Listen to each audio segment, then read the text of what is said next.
Okay, so the United Kingdom is accelerating its crackdown on the internet in a very interesting way. But first, we need to actually understand where the desire to accelerate is coming from. You see, it's not like there are mothers on the streets demanding that Keir Starmer keep their children safe. The desire is actually coming from the Lords and from NGOs. None of the privacy NGOs or the human rights NGOs, by the way. It's religious NGOs, NGOs that are to protect the children, so on and so forth. And also social media NGOs like Facebook has actually spent a lot of money in order to get NGOs to pressure governments to have robust age verification, and we're going to talk about why that is.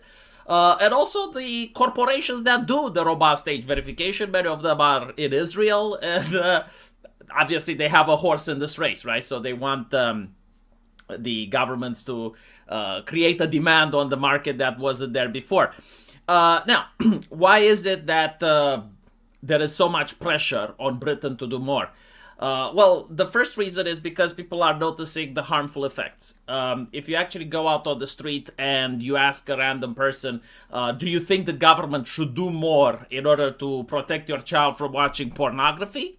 Most people will say yes. Yes, like the government should obviously do more because they're the parent. Like, I actually got fucked by the government and therefore I have a child and it's the government's responsibility to take care of it.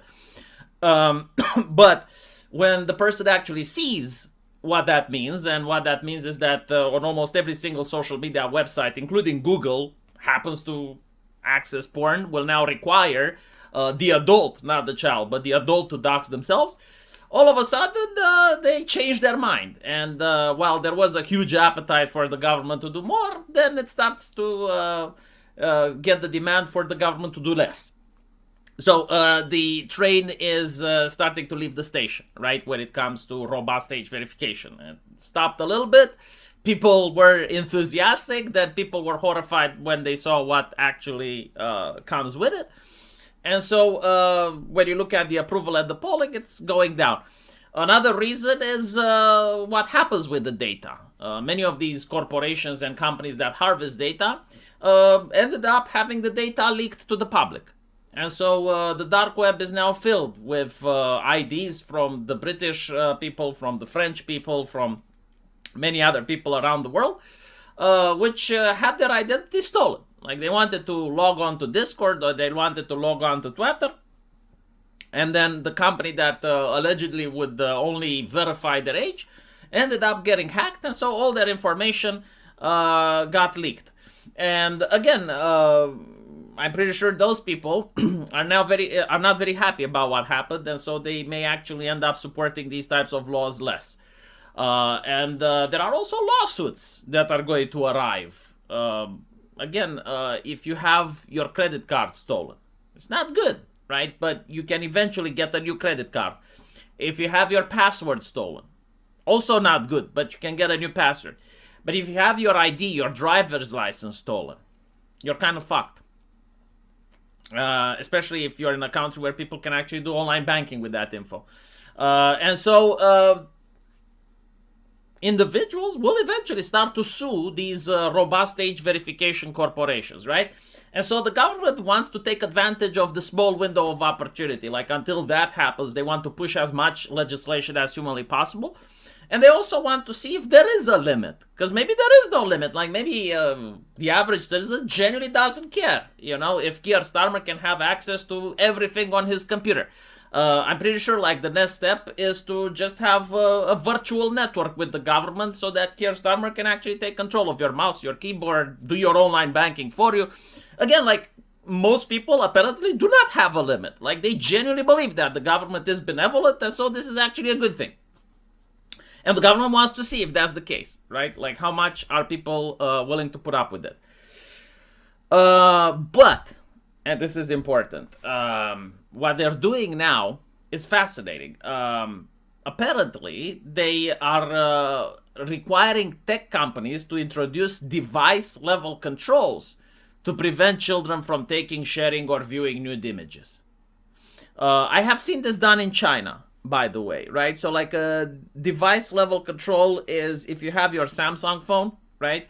and you move it towards a woman with titties, immediately the screen goes green and you just can't see it. If you're browsing the internet and you see a titty, same shit happens. Which begs the question, like, if the technology exists and they can do this, why did they have to do the whole robust age verification shit?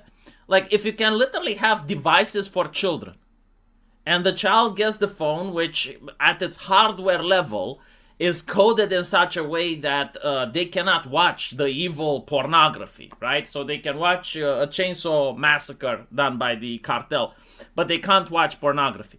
Why do adults have to suffer?